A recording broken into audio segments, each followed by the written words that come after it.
നമസ്കാരം, കൊട്ടാരക്കര മീഡിയയിലേക്ക് സ്വാഗതം. തമിഴ്നാട്ടിലെ വാൽപ്പാറയിൽ കാട്ടാന ആക്രമണത്തിൽ 3 വയസ്സുള്ള കുട്ടിയടക്കം 2 പേർ മരിച്ചു. വാട്ടർഫാൾ എസ്റ്റേറ്റിൽ കാടർപ്പാറയ്ക്ക് സമീപമാണ് സംഭവം. ഹേമശ്രീ, അസല എന്നിവരാണ് മരിച്ചത്. കാട്ടാന വീട്ടിലേക്ക് കടന്നു കയറിയാണ് ആക്രമണം നടത്തിയത്. സ്ഥിരമായി വന്യമൃഗ ആക്രമണങ്ങൾ ഉണ്ടാകുന്ന സ്ഥലമാണ് വാൽപ്പാറ. ഇന്ന് പുലർച്ചെ 3 മണിക്കാണ് കാട്ടാന ആക്രമണം ഉണ്ടായത്.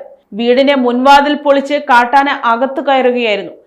ഈ സമയത്ത് ഹേമശ്രീയെയും എടുത്ത് പുറത്തേക്കോടി രക്ഷപ്പെടാൻ ശ്രമിക്കുകയായിരുന്നു മുത്തശ്ശിയായ അസല. എന്നാൽ ഇവരെ കാട്ടാന ആക്രമിക്കുകയും കുഞ്ഞും അസലയും നിലത്ത് വീഴുകയും ചെയ്തു. ഇരുവരെയും കാട്ടാന ചവിട്ടി പരിക്കേൽപ്പിച്ചു.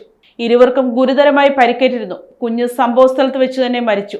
അസല ആശുപത്രിയിലേക്ക് പോകുന്ന സമയത്താണ് മരിച്ചത്. 2 കുട്ടികളും 3 മുതിർന്നവരുമടക്കം 5 പേരാണ് വീട്ടിലുണ്ടായിരുന്നത്.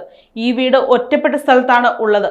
അതുകൊണ്ട് തന്നെ വിവരം പുറത്തറിയാൻ കാലതാമസമുണ്ടായി. പിന്നീട് രാവിലെ 6 മണിയോടെ വനംവകുപ്പ് സ്ഥലത്തെത്തി വീട്ടിലുള്ളവരെ സ്ഥലത്തു നിന്നും മാറ്റി.